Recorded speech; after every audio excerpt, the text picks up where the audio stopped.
Setelah sempat naik pada minggu pertama April 2019 lalu dan kembali normal pada minggu kedua, pada Selasa 23 April 2019, harga bawang di pasar tradisional Kota Palembang kembali mengalami kenaikan.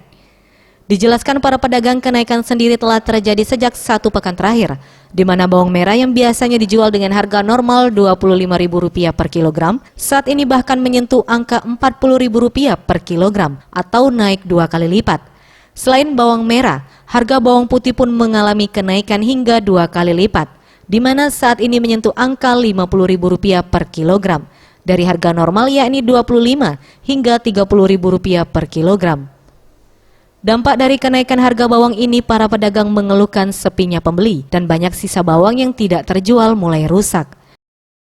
Di pasar masih mahal. Masih mahal. Berapa sekarang ini? Bawang merah 40. 40. Kalau bawang putih cak naik juga. Bawang putihnya ada yang ngomong turun, tapi di pasar masih mahal. Tim Liputan Sriwijaya TV.